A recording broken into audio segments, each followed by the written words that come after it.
কিন্তু আমরা সাধারণ মানুষ যারা, তারা অর্থের সঠিক ব্যবহার জানি না। অর্থকে আমরা অপব্যয় করি, অর্থকে আমরা অসম্মান করি।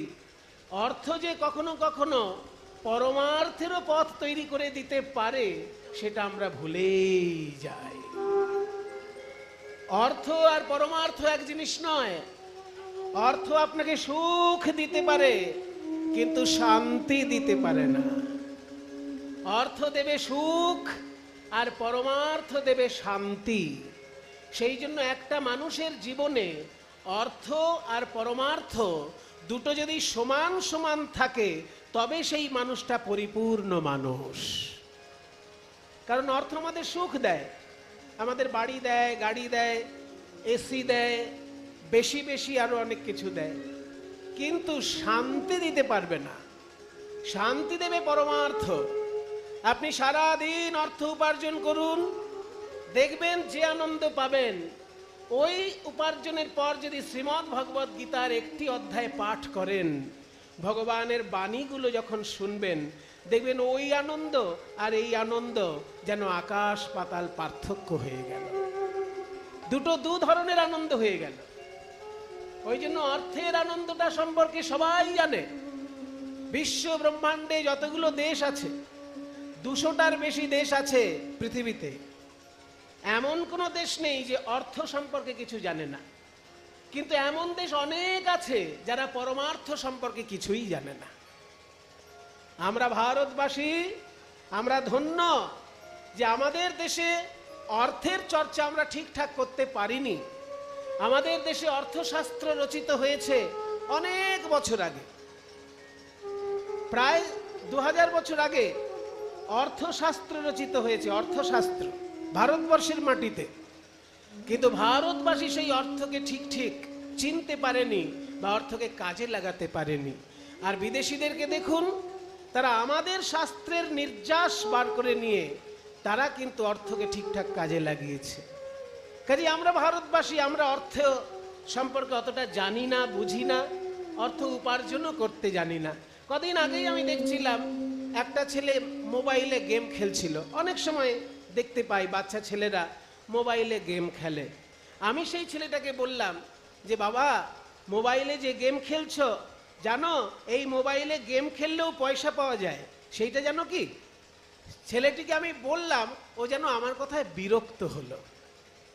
তার মানে কি, ওই গেমটা খুলে সে জীবনের সময় নষ্ট করছে, অর্থ উপার্জনের কোনো পথ কিন্তু সে চিন্তা করছে না। বাপের হোটেলে বসে খাচ্ছে আর মোবাইলে গেম খেলছে। অথচ ওই মোবাইলে গেম খেলেই কেউ কেউ আবার পয়সা উপার্জন করছে। এমন কিছু গেম আছে মোবাইলে যেগুলো খেললে পরে পয়সা পাওয়া যায়, অথচ সেই গেমটা না খেলে এমন গেম খেলছে যাতে শুধু সময় নষ্ট হচ্ছে। তা আমি ছেলেটিকে বললাম, তুমি গেম খেলো, মোবাইলেই গেম খেলো, সারাদিন গেম খেলো, কিন্তু এই গেম খেলে পয়সারও পথ আছে, সেইটাও সঙ্গে সঙ্গে খবর নাও, তা নাহলে পরকালটা তো ঝরঝরে।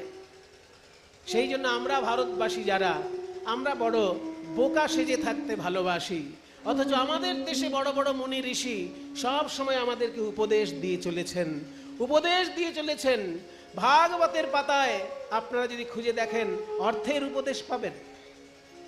শ্রীমদ্ ভাগবত মহাপুরাণ 18 পুরাণের মধ্যে শ্রেষ্ঠ পুরাণ, কিন্তু সেইখানেও অর্থ সম্পর্কে একটা কথা বলেছে। হয়তো বেশি বলেছে, আমার একটা কথা মনে আছে, তাই আমি বলছি। শ্রীমদ্ ভাগবত তো সাধু সন্ন্যাসীদের জন্য মূলত, কারণ শ্রীমদ্ ভাগবতের পাতা খুলে দেখবেন অধ্যায়ের শেষগুলোতে লেখা আছে ইতি পারমহংস্যাং সংহিতায়াম। দেখবেন শ্রীমদ্ ভাগবতের প্রত্যেকটি অধ্যায়ের শেষে ইতি পারমহংস্যাং সংহিতায়াম, মানে পরমহংসগণের জন্য রচিত যে শাস্ত্র, সেই শাস্ত্র ভাগবত, এতে এত নম্বর অধ্যায় শেষ হলো। তাহলে পরমহংস কাকে বলে? যে দুধে আর জলে মিশিয়ে দিলে শুধু দুধের সার অংশটা গ্রহণ করে, জলীয় অংশটাকে ত্যাগ করে। হংস তো সেই পরমহংস, রাজহংস। রাজহাঁসের কাজ কি? যদি তাকে দুধ আর জল মিশিয়ে দেন, সে কিন্তু দুধের সার অংশটা নিয়ে নেবে, শুধু জল অংশটা পড়ে থাকবে। মানে অসার অংশ পড়ে থাকবে, সার অংশ নিয়ে নেবে। এই জন্য রাজহাঁসকে পরমহংস বলা হয় এবং সাধু সন্ন্যাসীকে ওই জন্য পরমহংস বলা হয়। নিত্য পদার্থ আর অনিত্য পদার্থ মিশিয়ে দিলে সে নিত্য পদার্থটা গ্রহণ করবে, অনিত্য পদার্থ ত্যাগ করবে। ওই জন্য সাধু সন্ন্যাসীকে পরমহংস বলা হয়। তাহলে সাধু সন্ন্যাসীর জন্য রচিত যে বই শ্রীমদ্ ভাগবত, যিনি বলছেন তিনি তো জন্ম থেকেই সন্ন্যাসী। সুখদেব গোস্বামী মায়ের গর্ভে যখন জন্ম নিয়েছেন 16 বছর বয়সে, মায়ের গর্ভ মানে কষ্টে যেন একদম ফেটে যাচ্ছে। ছেলে বলছে ভিতর থেকে আমি বাইরে বেরোবো না। কেন না, বাইরে বেরোলেই আমাকে মায়া ঘিরে ধরবে। তখন বেদব্যাস বললেন, আমি যদি কোনো তপস্যা করে থাকি তোকে আশীর্বাদ করছি, তুই বাইরে আসলেও মাতৃগর্ভে যেমন আছিস সেই রকমই থাকবি, মায়া তোকে স্পর্শ করবে না। তখন সুখদেব গোস্বামী বাইরে বেরিয়ে এলেন আর সন্ন্যাসী হয়ে ঘর ছেড়ে চলে গেলেন। এই যে ছোটবেলার সন্ন্যাসী সুখদেব গোস্বামী, সে বলছে শ্রীমদ্ ভাগবত, তিনি বলছেন শ্রীমদ্ ভাগবত। আর সেই ভাগবতেও একটা জায়গায় অর্থের কথা আছে। কোন জায়গাটা আছে আপনার বাড়িতে গিয়ে দেখবেন, আমি বলে দিচ্ছি। শ্রীমদ্ ভাগবতে যেখানে দেখবেন বলি মহারাজের কাহিনী আছে, সব অধ্যায়গুলো পড়বেন, দেখবেন বলি মহারাজের কাহিনী যেখানে আছে, ওইখানে বলি মহারাজের গুরুদেব শুক্রাচার্য, শুক্রাচার্য বলছেন বলিকে যে টাকা পয়সা শুধু ইনকাম করলেই হয় না, ঠিক ঠিক জায়গায় খরচা করতে জানতে হয়। চিন্তা করুন, হাজার হাজার বছর আগের শাস্ত্র সেখানে এই কথা বলছে। পৃথিবীর লোক শিখছে আমাদের কাছে, অথচ আমরা আমাদের জিনিস জানতে পারছি না। ইনকাম করাটাই শেষ কথা নয়, উপার্জন করে টাকাটা ঠিক জায়গায় খরচ করাটাই শেষ কথা। কোন কোন জায়গায় খরচা করতে হবে ভাগবতে বলছে শুক্রাচার্য বলিকে। আপনারা জানেন শুক্রাচার্য হচ্ছে দৈত্যদের গুরু, আর বৃহস্পতি হচ্ছে দেবতাদের গুরু। দেবতাদের গুরু বৃহস্পতি, শুক্রাচার্য দৈত্যগণের গুরু। তাই বলি যেহেতু দৈত্য, বলি মহারাজ যেহেতু দৈত্য, ওই বলি মহারাজের গুরুদেব শুক্রাচার্য তিনি বলছেন যে শোনো, ধর্মায় যশসের্থায়, ধর্মায় প্রথম অর্থ খরচা করতে হবে ধর্মের জন্য। দ্বিতীয় হচ্ছে যশসে, নাম যশ ছড়াতে পারে এমন জায়গায় পয়সা খরচা করতে হবে। দেখবেন বড় বড় কোম্পানিরা অনেক বড় লোক, তবুও টিভিতে দিনরাত অ্যাড দিচ্ছে। তাদের আর অ্যাড দরকার নেই, লোকে জেনে গেছে কোম্পানির ভালো মন্দ, কিন্তু তবুও অ্যাড তারা দিয়ে চলেছে। কেন না, নাম যশ তাদের যত ছড়াবে বিজনেসটা তাদের আজীবন পাকাপোক্ত থাকবে। তাই যশসে মানে যশ লাভ হতে পারে এমন জায়গায় খরচা করতে হবে। প্রথমে ধর্ম লাভ হতে পারে এমন জায়গায়, দ্বিতীয় যশ লাভ হতে পারে এমন জায়গায়, তৃতীয় অর্থ ঘুরে আসতে পারে এমন জায়গায়, মানে যাকে বলে ইনভেস্টমেন্ট। অর্থ দিয়ে অর্থ পাওয়া, মানি বিগেটস মানি, পয়সা পয়সাকে জন্ম দেয় এমন জায়গায় পয়সা রাখতে হবে যেন সে জন্ম দেয়। মনে করুন একটা জায়গা কিনলেন, 2 লাখ টাকা কাঠা কিনলেন আপনি এমন একটা জায়গায়, 5 বছরের মধ্যে সেটা 5 গুণ দাম হয়ে গেল। খরচা করেছিলেন 2 লাখ, পেয়ে গেলেন 10 লাখ, তাহলে পয়সা পয়সাকে জন্ম দিল। এটাও শুক্রাচার্য বলছেন বলিকে যে 3 নম্বর জায়গা হচ্ছে ইনভেস্টমেন্ট। ধর্মায় যশসের্থায়, 3টে বলে দিলাম। ধর্মের উদ্দেশ্যে টাকা দিতে হয়, কেন না আধ্যাত্মিক শান্তি লাভ হবে না। একটু আগেই বললাম পয়সা আপনাকে সুখ দিতে পারে, শান্তি দিতে পারবে না। শান্তি পেতে গেলে আপনাকে তীর্থযাত্রা করতে হবে, শান্তি পেতে গেলে আপনাকে শাস্ত্র পাঠ করতে হবে। যদি পড়াশোনা করার ক্ষমতা না থাকে, তাহলে যারা পড়াশোনা করেছে সেই সব পণ্ডিতদের কাছে শুনতে হবে। যে কোনো একটা কাজ আপনাকে করতে হবে, হয় তীর্থযাত্রা করুন, না হলে শাস্ত্র পাঠ করুন, নাহলে শাস্ত্র ব্যাখ্যা শ্রবণ করুন, আর তা না হলে নাম জপ করুন, ধ্যান করুন, যোগ করুন, যাই করবেন ধর্মের সঙ্গে সম্পর্ক থাকলে তবেই শান্তি পাবেন, নাইলে শুধু সুখ পাবেন, শান্তি কোনোদিন পাবেন না। তাই মুনি ঋষি প্রথমেই বলছে ধর্মের জন্য অর্থ খরচা করো, দ্বিতীয়তে বলছে নিজের নামডাকের জন্য অর্থ খরচা করো, তৃতীয় বলছে অর্থটা যেন ঘুরে আসে ডবল হয়ে ট্রিপল হয়ে, সেই রকম জায়গায় অর্থ খরচা করো। 4 নম্বর বলছে কামায়, নিজের কোনো মনোবাসনা পূর্ণ করার জন্য অর্থ খরচা করো। মনে করো একটা ভালো গাড়ি কিনতে চাও, তুমি অনেক দিনের শখ একটা ভালো গাড়ি কিনবে, খরচা করো, কিন্তু আগে ইনভেস্টমেন্ট করো তারপর গাড়ি কেনো। আগে গাড়ি কিনে তারপর ইনভেস্টমেন্ট, উল্টো হয়ে যাবে কেস, হবে না, ঠিক ঠিক তোমার হলো না। আগে ইনভেস্টমেন্ট করো তারপর গাড়ি কেনো, যদি ইনভেস্টমেন্ট ঠিকঠাক থাকে তবেই গাড়িতে হাত দাও। একদম সাজিয়ে রেখেছে আমাদের মুনি ঋষি, শুধু বই পড়ার মতন আমাদের ইচ্ছে থাকে না, আমাদের সময় থাকে না। শুক্রাচার্য যে কথাটা বলছেন, এগুলো আপনার বড় বড় ইকোনমিস্ট যারা, তারা শুনে অবাক হয়ে যায়। যদি বাপরে, আমরা যেগুলো মোটা মোটা বই পড়ে জানতে পেরেছি, শুক্রাচার্য ভাগবতের পাতায় একটা শ্লোকে বলে দিয়েছে, একটা শ্লোক, যে প্রথম খরচা করবে ধর্মে, দ্বিতীয় খরচা করবে কিসে বলেছিলাম, নাম যশ মানে অ্যাডভার্টাইজমেন্ট, তৃতীয় খরচা করবে কিসে, ইনভেস্টমেন্ট, যেখানে পয়সা দিলে পয়সা ফেরত আসবে, চতুর্থ খরচা করবে কিসে, যদি কোনো মনোবাসনা পূর্ণ করতে চাও। জীবনে এরোপ্লেন চড়োনি, তাহলে খরচা করে একদিন এরোপ্লেন চড়ে না, তাই না, মনোবাসনা পূর্ণ করার জন্য একটা খরচা করো। এবং পঞ্চমটা হচ্ছে স্বজনায়চ, আত্মীয় স্বজনের মধ্যে কেউ যদি কষ্ট পায়, গ্রামের লোকের মধ্যে কেউ যদি কষ্ট পায়, দেশবাসীর মধ্যে কেউ যদি কষ্ট পায়, তোমার ক্ষমতা থাকলে সেইখানে সহযোগিতা করো। এটা 5 নম্বর। আগে নিজে বাঁচো, তারপর অপরকে বাঁচানোর চেষ্টা করো। নিজে পথে বসে গিয়ে অন্যকে বাঁচালে তুমি সাধু পুরুষ হয়ে যাবে, সংসারে থাকতে পারবে না। ওই জন্য সংসারে থেকে যদি জগতের মঙ্গল করতে চাও, তাহলে আগে নিজে বাঁচো, তারপর অন্যকে বাঁচাতে চেষ্টা করো। 5টা জায়গায় পয়সাকে ঠিকঠাক রাখো। কাজে লটারিতে শুধু পয়সা পেলেই হলো না, কোথায় কোথায় পয়সাটা খরচা করতে হবে সেটা আমি শাস্ত্র থেকে আপনাদেরকে জানিয়ে দিলাম। এইগুলো জানা দরকার। আর তা না আপনি পেলেন একটা বিরাট লটারি আর একদম দামি দামি বিদেশি মদ নিয়ে বসে গেলেন, তাহলে 2 দিন পরে কি হবে, আবার লটারির দোকানের সামনে ঘুরঘুর করতে হবে, তাই না? এই যে 5খানা জায়গা বললাম, 5টা জায়গায় যদি ঠিক ঠিক খরচা না করেন, তাহলে যদি ওই রকম লটারিতে পয়সা পেয়ে বিলিতি মদ নিয়ে বসে যান, ব্যাস হয়ে গেল। 2 দিন পরেই আবার হাতে হেরিকেন, 2 দিন পরেই হাতে হেরিকেন, ভিক্ষার বাটি হাতে ধরতে হবে। সেই জন্য 5 জায়গায় অর্থকে ঠিক ঠিক রাখতে হবে। আবার মুখস্থ করে নিন, আমি বলছি শ্লোকটা, ধর্মায় যশসে অর্থায় কামায় স্বজনায় চ পঞ্চভীর বিভজন বিত্তম ইহামূত্র চ মোদতে। গোটা শ্লোকটা বলে দিলাম।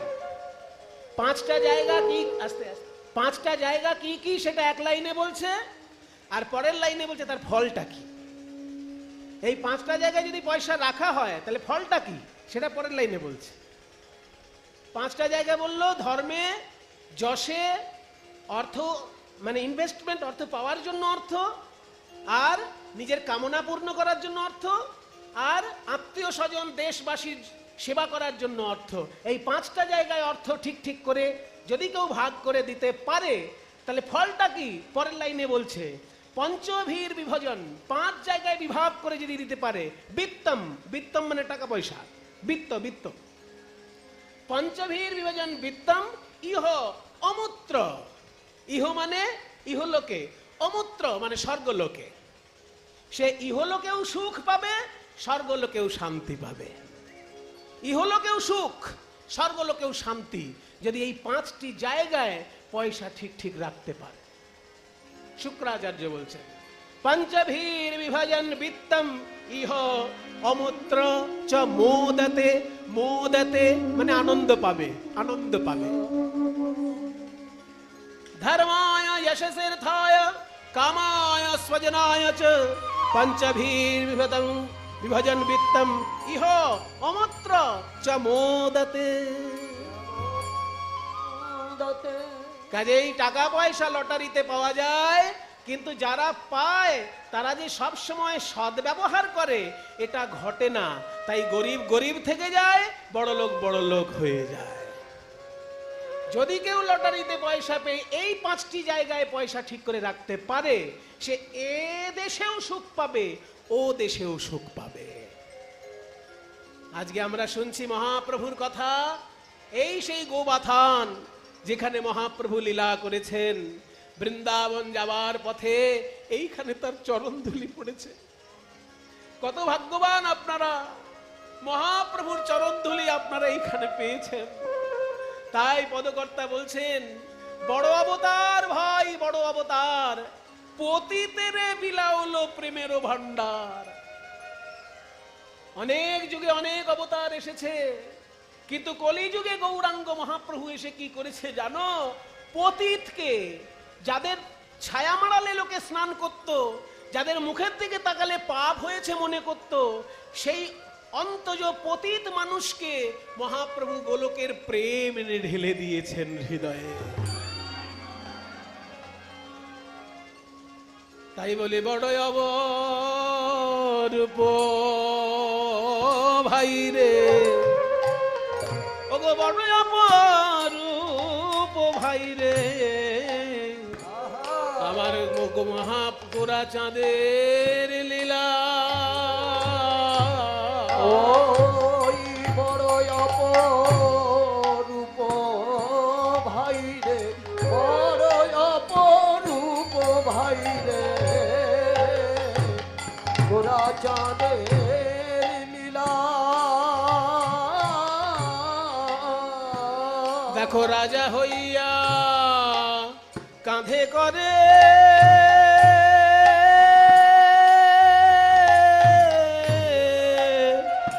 বৈষ্ণবের ঝোলা গো। রাজা হইয়া কাঁধে করে বৈষ্ণবের ঝোলা রে, ওই রাজা হইয়া কাঁধে করে বৈষ্ণবের ঝোলা রে। আগেকার দিনে লোকে জানতো রাজা রাজা আর ভিখারি ভিখারি, কিন্তু মহাপ্রভু এসে এমন লীলা করলেন যেখানে রাজাও ভিখারি সাজতে পেরে ধন্য হয়েছেন। ভিখারির পোশাক পরে ভিখারির মতো ভাব নিয়ে জীবনটাকে ধন্য বলে মনে করছেন মহাপ্রভুর লীলায়। তার উদাহরণ কোথায়? পুরী ধামে রাজা প্রতাপ রুদ্র যখন মহাপ্রভুকে দেখার জন্য পাগল হয়ে উঠলেন, মহাপ্রভুর একটু চরণ পাবার জন্য পাগল হয়ে উঠলেন, তখন সার্বভৌম ভট্টাচার্য বুদ্ধি দিলেন যে আপনি রাজবেশে যদি মহাপ্রভুর দেখা করতে চান, প্রভু কোনো দিন আপনার মুখ দর্শন করবেন না। কিছু মনে করবেন না বাবা, সন্ন্যাসীর নিয়ম বড় কঠিন নিয়ম। সন্ন্যাসী নিজের আসনে বসে থাকবে, রাজার দরকার হলে সেই আসনে এসে সন্ন্যাসীকে প্রণাম করবে, রাজার কাছে গিয়ে সন্ন্যাসী কখনো দাঁড়াবে না। এটা আমাদের ভারতীয় মুনি ঋষির নিয়ম। কিন্তু এখনকার দিনে আমরা দেখতে পাই সন্ন্যাসী, কোন সন্ন্যাসী আছে, সবাই নয়, কিছু কিছু সন্ন্যাসী আছে মুখ্যমন্ত্রীর দয়া পেলে যেন ধন্য হয়ে গেল, প্রধানমন্ত্রীর দয়া পেলে যেন ধন্য হয়ে গেল, একজন পার্টির লিডারের কাছে একটা চেক পেলে যেন ধন্য হয়ে গেল। এ কি রে বাবা, এটা সন্ন্যাসীর ধর্মবিরুদ্ধ। কারণ সন্ন্যাসী সমস্ত কিছু ত্যাগ করে পথে নেমেছে কারোর পা চাটার জন্য নয়, যদি কেউ ভুল থাকে চোখে আঙুল দিয়ে তাকে ভুলটা ধরিয়ে দেবার জন্য।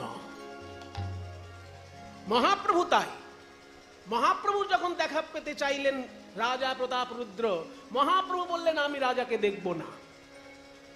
কারণ রাজা দুটো জিনিস নিয়ে থাকে, এক কামিনী আর কাঞ্চন। কামিনী আর কাঞ্চন দুটো জিনিসই বৈরাগ্যের বিরোধী। আর আমি হচ্ছি সন্ন্যাসী, বৈরাগ্যের পথযাত্রী। আমি ওই কামিনী কাঞ্চনের মধ্যে ডুবে থাকে যে রাজা, আমি তার মুখ দর্শন করলে আমার পাপ হয়ে যাবে। তখন সবাই মিলে চিন্তা করলো কি করে মহাপ্রভুর কৃপা রাজাকে পাওয়ানো যায়। নানান কায়দা ঘটেছে, সব কথা আজকে বলবো না। শেষকালে প্রতাপ রুদ্রকে মানে রাজপণ্ডিত সার্বভৌম ভট্টাচার্য তিনি বললেন যে আপনি রাজবেশটা ছাড়ুন, রাজবেশ ছেড়ে কাঙাল ভিখারির বেশ ধারণ করুন, আর দ্বাদশ অঙ্গ তিলক করুন, গলায় মোটা তুলসীর মালা নিন, আর শ্রীমদ্ ভাগবতের কয়েকখানা শ্লোক মুখস্থ করুন। যদি কাঙাল বৈষ্ণব বেশে মহাপ্রভুর কাছে শ্রীমদ্ ভাগবতের শ্লোকগুলো একবার আওড়ে দিতে পারেন তাহলেই আপনার কার্য সিদ্ধি। দেখেছেন কি সুন্দর সুবুদ্ধি? এই বুদ্ধি কাজে লাগলো। হাজার চেষ্টা করেছেন প্রতাপ রুদ্র, কোনো মতেই মহাপ্রভুর সাক্ষাৎ পাননি।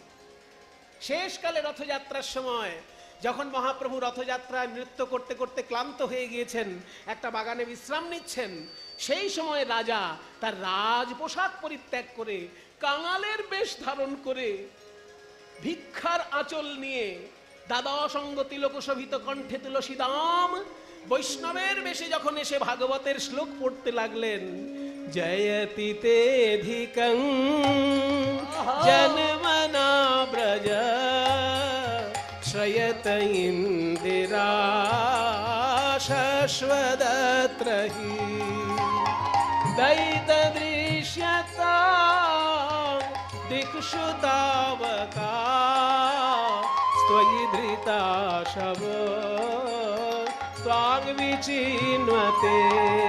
হে নন্দনন্দন যশোদা জীবন, হে দামোদর, হে শ্রীমাধব। হে নন্দনন্দন যশোদা জীবন, হে দামোদর, হে শ্রীমাধব। ভাগবতের শ্লোক পড়ে চলেছেন কাঙাল বৈষ্ণবের বেশে। রাজা রাজা যে রাজা সারাক্ষণ রাজনীতির কচকচানি নিয়ে থাকে, সে আজকে মহাপ্রভুর কৃপা পাওয়ার জন্য কষ্ট করে ভাগবতের শ্লোক মুখস্থ করেছে। কিছু মনে করবেন না বাবা আমার কথাগুলো, কারোর গায়ে লেগে যেতে পারে। যার গায়ে লেগে যাবে বাড়িতে গিয়ে গালাগালি দেবেন, কিন্তু এইখানে দয়া করে শুনবেন। যারা রাজনীতির কচকচানি নিয়ে থাকে সব সময়, তাদের শাস্ত্র কথা ভালো লাগে না, কিন্তু আজকে মহাপ্রভুর কৃপা পাবার জন্য রাজা রাজনীতির কচকচানি ছেড়ে ভাগবতের শ্লোক মুখস্থ করলেন। শেষকালে যখনই গাইতে লাগলেন, তব কথামৃতম তপ্ত জীবনা কবিভিড়িতাম কলমশা শ্রবণ মঙ্গল শ্রীমদাতত ভুরি গৃণন্তি তে ভুরি। ভূরিদাজনা। এই শ্লোকটি মহাপ্রভুর এত প্রিয় বাবা। ওই যে প্রথমে 8খানা শ্লোক বলেছে, তখন মহাপ্রভু ভাবাবিষ্ট হয়েছেন কিন্তু কিছু করেননি। কিন্তু এই নবম শ্লোক, এই শ্লোকটা হচ্ছে শ্রীমদ্ ভাগবতের 10ম স্কন্ধের 31 নম্বর অধ্যায়ের নবম শ্লোক। গোপী গীতা যাকে বলে, সেই গোপী গীতের নবম শ্লোক। যখনই এই শ্লোকটি পাঠ করেছে, মহাপ্রভু আর থাকতে পারলেন না, উঠে জড়িয়ে ধরলেন রাজাকে। আর কি বললেন? জড়িয়ে ধরার আগে একটা কথা বললেন যে, কে গো ভাই তুমি? এমন সুন্দর কাঙাল বৈষ্ণব, এত সুন্দরভাবে শ্লোক বলছো, তুমি তো আমাকে অনেক কিছু রত্ন দিলে, এগুলো শ্লোক নয়, এগুলো দামি দামি রত্ন, কিন্তু আমি তো সন্ন্যাসী মানুষ, আমার তো দেবার মতো কিছু নেই, তাই আমি তোমাকে একটু আলিঙ্গন দিলাম। তুমি মোরে দিলা বহু অমূল্য রতন গো, তুমি মোরে দিলা বহু অমূল্য রতন। ওগো মোর কিছু দিবার নাই, দিনু আলিঙ্গন। আহারে গৌর হরি বল। মোর কিছু দিবার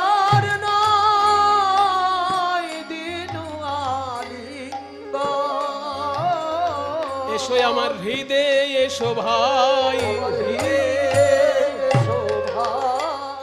আমরা মিলে মিশে গীত গাই, হৃদয়ে এসো ভাই, মিলে মিশে গীত গাই, আমরা মিলে মিশে গীত গাই, ওই বাহু তুলে হরি বলে মিলে মিশে গীত গাই, বাহু তুলে হরি বলে, বাহু তুলে হরি বলে,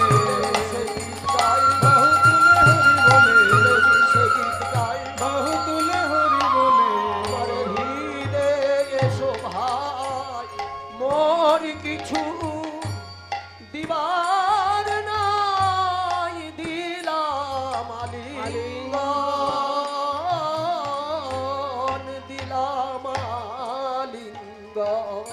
এই হলো চৈতন্যদেব। গরিব মানুষ রাজা হবার জন্য কঠোর পরিশ্রম করে, আর চৈতন্য মহাপ্রভুর কৃপা পাবার জন্য রাজা প্রতাপ রুদ্র দরিদ্র সাজার জন্য কঠোর পরিশ্রম করলেন। দ্বাদশ অঙ্গ তিলক শোভিত করে কণ্ঠে তুলসী মালা নিয়ে কাঙাল বেশে মহাপ্রভুর সামনে ভাগবতের শ্লোক বললেন, তবে মহাপ্রভু তাকে বুকে জড়িয়ে ধরেছিলেন।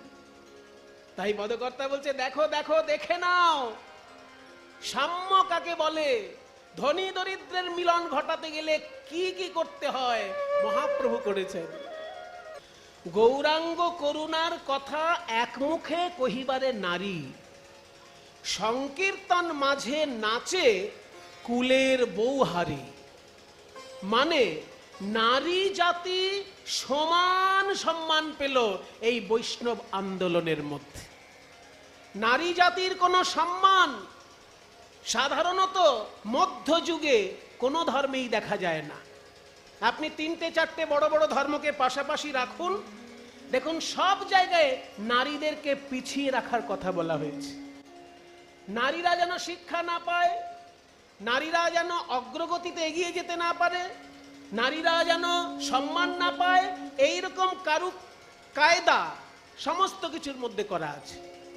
হিন্দু ধর্মও বলবো, ইসলাম ধর্মও বলবো, দুটো ধর্মের কথা সমান সমান বলবো। আমি কাউকে আমি ছোট করব না, অথচ সত্যি কথাটা বলবো। হিন্দু ধর্মে দেখুন, যে ব্রাহ্মণ ঠাকুর মশাই পূজা করছেন তার স্ত্রী তো ব্রাহ্মণী। ভট্টাচার্য টাইটেলটা তো তার স্ত্রীকেও লিখতে হচ্ছে নাকি? আপনার নাম কি? কৃষ্ণ গোপাল মুখোপাধ্যায়। আপনার স্ত্রীর নাম কি? এই দেখুন, সুভদ্রা মুখোপাধ্যায়। তাহলে উনি কৃষ্ণ গোপাল মুখোপাধ্যায়, ওনার স্ত্রীও তো সুভদ্রা কি দাস না ঘোষ না মন্ডল? মুখোপাধ্যায়। তাহলে উনি পুজোর আসনে বসে পুজো করছেন, যজ্ঞ করছেন, ওনার স্ত্রী কি পুজোর আসনে বসে পুজো যজ্ঞ করতে পারছেন? আজকাল কোথাও কোথাও শুরু হয়েছে, কিন্তু আমরা মধ্যযুগে সাধারণত কি দেখতে পেয়েছি? প্রাচীন যুগে ছিল, ঋগ্বেদের যুগে ছিল, যজুর্বেদ অথর্ববেদের যুগে ছিল, সেখানে মুনি ঋষির মধ্যেও নারী ছিলেন। কিন্তু পুরাণ আর তন্ত্রের যুগে এসে নারীদের স্থান নেমে এলো। মুখার্জি, ভট্টাচার্য, চ্যাটার্জি সে যাগযজ্ঞ করছে, পূজা করছে, কিন্তু তার স্ত্রীর একই টাইটেল, অথচ যাগযজ্ঞ পূজা করতে পারছে না। পুজোর সাজসজ্জা সাজিয়ে দিতে পারছে, কিন্তু ডাইরেক্ট পুজো করতে পারছে না। আমি আমার মায়ের কাছে শিখেছি পুজোর মন্ত্র। আমার মা তার বাবার কাছে পুজো এত সুন্দরভাবে গুছিয়ে দিতেন। আমার মা হচ্ছেন অপর্ণা দেবী, আর তার বাবা হচ্ছেন গোপাল চক্রবর্তী। তো সেই গোপাল চক্রবর্তী যখন পুজো করতেন, মা এত মন দিয়ে মন্ত্রগুলো শুনতেন, মায়ের সব মন্ত্র মুখস্থ ছিল। আমি পুজোর মন্ত্রগুলো বই পড়ে যত না শিখেছি, মায়ের কাছ থেকে বেশি শিখেছি। গঙ্গে চ যমুনে চৈব গোদাবরী সরস্বতী নর্মদে সিন্ধু কাবেরী জলেস্মিন সন্নিধিং কুরু, কুরুক্ষেত্র গয়া গঙ্গা প্রভাস পুষ্করাণি চ পুণ্যান্বিতানি তীর্থানি পূজা কালে ভবন্তি। এই সব মন্ত্র মায়ের কাছ থেকে শেখা, মায়ের কাছে শেখা। কিন্তু তবু আসনে বসে যখন পুজো করছে, ঠাকুর মশাই করছেন, ঠাকুর মশাই স্ত্রী করতে পারছেন না। এটা মধ্যযুগীয় আবরণ। বেদের যুগে কিন্তু ছিল না। বেদের যুগে স্ত্রীও সমানভাবে যজ্ঞ করতে পারত। ইসলাম ধর্মে দেখুন, যদি কোনো পুরুষ মানুষ নামাজ পড়ে, তার সামনে দিয়ে যদি একটা নারী হেঁটে যায়, সেই পুরুষ মানুষের নামাজ সঙ্গে সঙ্গে ক্যান্সেল হয়ে যাবে। ওই নামাজ নাকি ঈশ্বর গ্রহণ করবেন না, এটা বলা হয়েছে যে সামনে দিয়ে কোনো নারী হেঁটে যাওয়া চলবে না। তাহলে কতখানি অসম্মান করা হচ্ছে। কি হিন্দু ধর্ম, কি ইসলাম ধর্ম, কি খ্রিস্ট ধর্ম, যেখানেই যাবেন আপনি দেখবেন নারীদেরকে পিছিয়ে রাখার সব রকমের ব্যবস্থা বেশিরভাগ ধর্মে করা হয়েছে।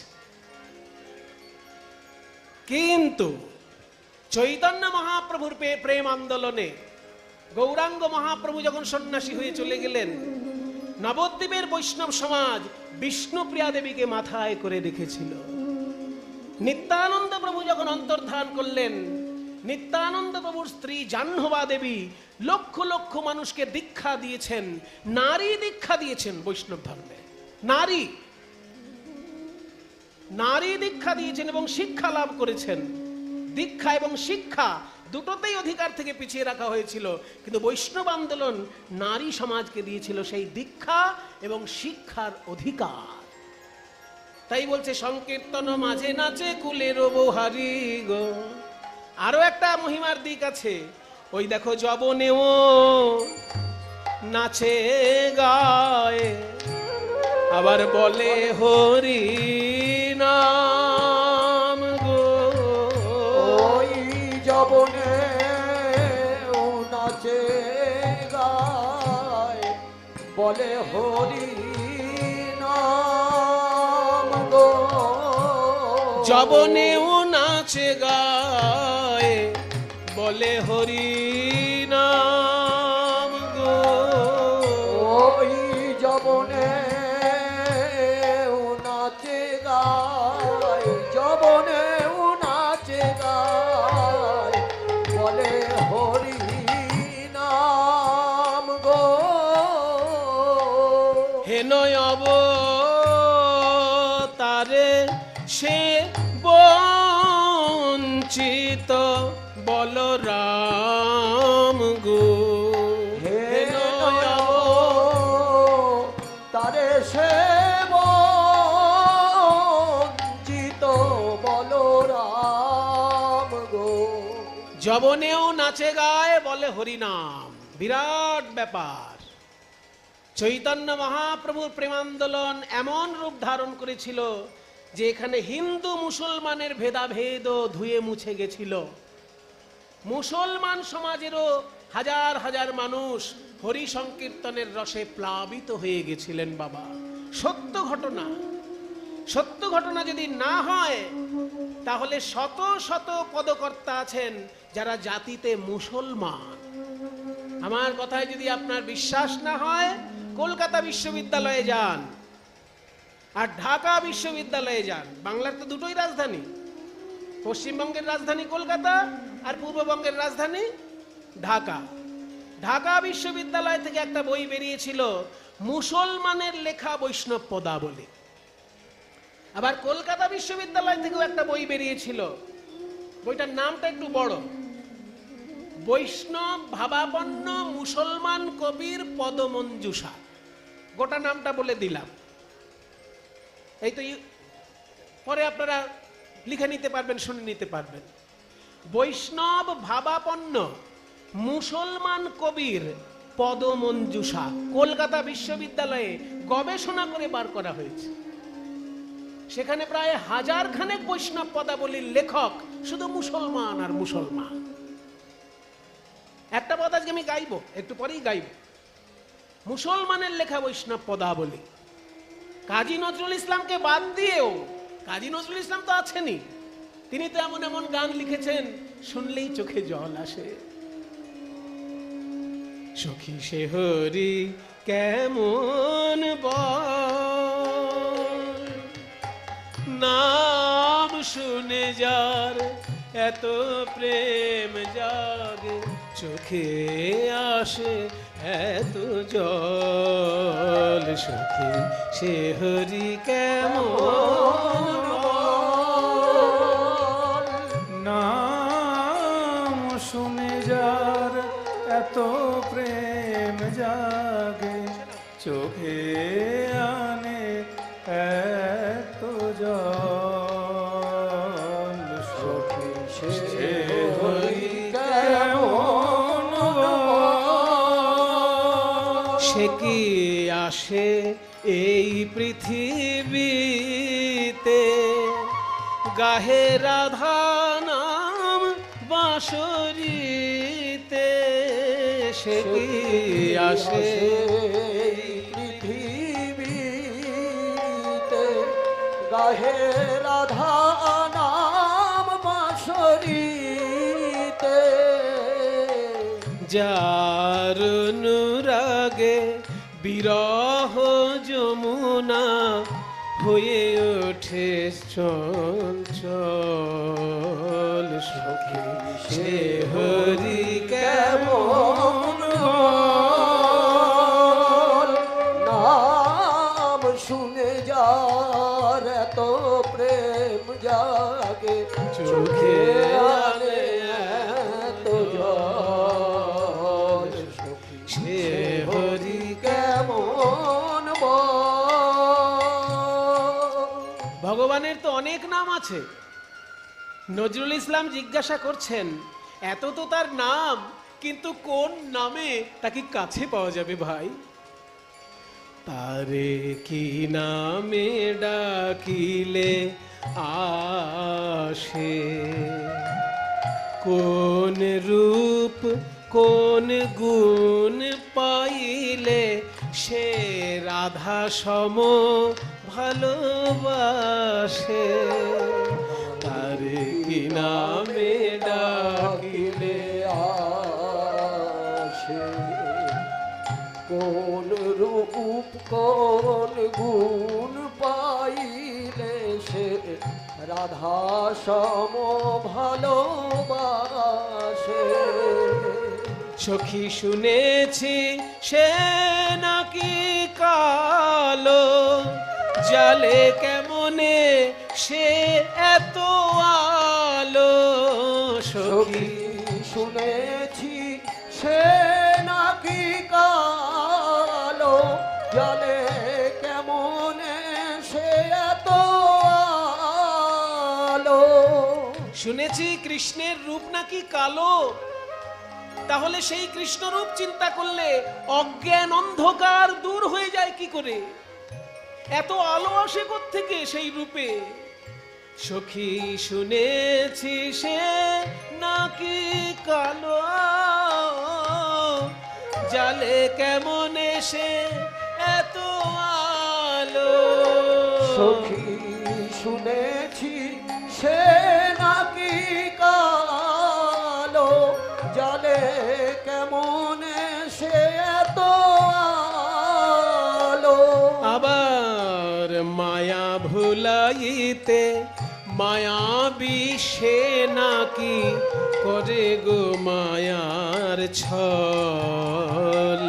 সখী সে হরি কেমন বল, নাম শুনে যার এত প্রেম জাগে চোখে আনে এত জল?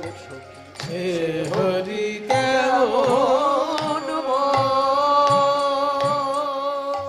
কাজী নজরুল ইসলাম মুসলমান, কিন্তু এত সুন্দর গান লিখেছেন শ্রীকৃষ্ণ সম্পর্কে যে শুনলে পরে যেন হৃদয়টা জুড়িয়ে যায়। শুধু কাজী নজরুল ইসলাম নয়, তিনি ছাড়াও আরো কত মুসলমানের লেখা পদাবলী কলকাতা বিশ্ববিদ্যালয় এবং ঢাকা বিশ্ববিদ্যালয়ে পাওয়া যায়। কাজেই আমাদের দেশে কিন্তু ইসলাম ধর্ম এবং হিন্দু ধর্মের মিলনের একটা সাধনা চলেছিল, কিন্তু বিদেশি চক্রান্ত আর এখানের কিছু বদমাইশ লোক আর রাজনৈতিক কূট চক্রান্ত মিলে আমাদের ভেদাভেদটাকে বারবার তুলে ধরে আমাদের সামনে। চৈতন্য মহাপ্রভুর প্রেমান্দোলন পেরেছিল হাজার হাজার মুসলমান, তারা কৃষ্ণ প্রেমে কৃষ্ণ নামে ভেসে গিয়েছিল। হরিদাস ঠাকুর মুসলমান ঘরে জন্ম নিয়েছেন, কিন্তু প্রতিদিন 3 লক্ষ নাম জপ করতেন। এগুলো তো ইতিহাস। তাই পদকর্তা বলছে যবনেও নাচে গায়ে বলে হরি নাম। পদকর্তা বলছেন বলরাম দাস পদকর্তা, তিনি বলছেন যে যবনেও নাচে গায়ে বলে হরি নাম, হেন অবতারে সে বঞ্চিত বলরাম। হেনয় অবতারে সে বঞ্চিত বলরাম, আমার ভাগ্যে কিছু হলো না। গৌরাঙ্গের প্রেমান্দোলনে রাজা তার অহংকার ত্যাগ করে কাঙাল সাজিল, আর নারী তার হারানো সম্মান ফিরে পেল, আর মানুষ আত্মসম্মান ফিরে পেল। নিজ বর্ণের মানুষ আত্মসম্মান ফিরে পেল বৈষ্ণব আন্দোলনে। মানুষে মানুষে ধর্মে ধর্মে মিল ঘটিয়ে দিল বৈষ্ণব আন্দোলন। আমি কিছু পেলাম না ভাই। তাহলে গৌরাঙ্গ মহাপ্রভু বিষয়ক যে পদটি আমরা গাইলাম, বলরাম দাসের লেখা পদ, এই পদে চারটে প্রধান জিনিস উঠে এলো। এক, ব্রহ্মার দুর্লভ প্রেম পৌঁছে দিলেন মহাপ্রভু পতিত মানুষের কাছেও। ব্রাহ্মণ বৈষ্ণব তো পাবেই, কিন্তু যাদের পাবার কথা নয় তারাও পেয়ে গেলেন সেই ব্রহ্মার দুর্লভ কৃষ্ণ প্রেম। দ্বিতীয় কি, নারী সমাজ পেল তার হারানো সম্মান। তৃতীয় কি না, রাজা তার অহংকার ভুলে গিয়ে সাধারণ মানুষের মধ্যে এসে মিশে দাঁড়ালো। চার কি, যে অহিন্দু যারা তারাও বৈষ্ণব ভাবান্দোলনে আত্মসমর্পণ করলো, ভেসে গেল, তাদের হৃদয় বিগলিত হয়ে গেল বৈষ্ণব ভাবান্দোলনে। আজকে আমরা তাই কৃষ্ণলীলায় যেটা দেখব, যে শ্রীকৃষ্ণের অন্তরঙ্গ বন্ধু, যে কৃষ্ণের সঙ্গে পড়াশোনা করেছে, কৃষ্ণের সঙ্গে খেলা করেছে, কিন্তু সে এত দরিদ্র হয়ে গেছিল, শেষকালে শ্রীকৃষ্ণ নিজে তাকে রাজার সম্মান দিলেন। শ্রীকৃষ্ণ হতদরিদ্র পিছিয়ে পড়া একটি মানুষ, যে শ্রীকৃষ্ণের অন্তরঙ্গ বন্ধু ছিল, কিন্তু এককালে ভাগ্যের চক্রে পড়ে সবকিছু হারিয়ে পথের ভিখারি হয়ে গেছিল। শ্রীকৃষ্ণ তাকে বুকে টেনে নিয়ে রাজ সম্মান দিল তাকে। চলুন সেই শ্রীকৃষ্ণ আর সুদামার অপূর্ব কাহিনী আমরা বৃন্দাবনে গিয়ে শুনি।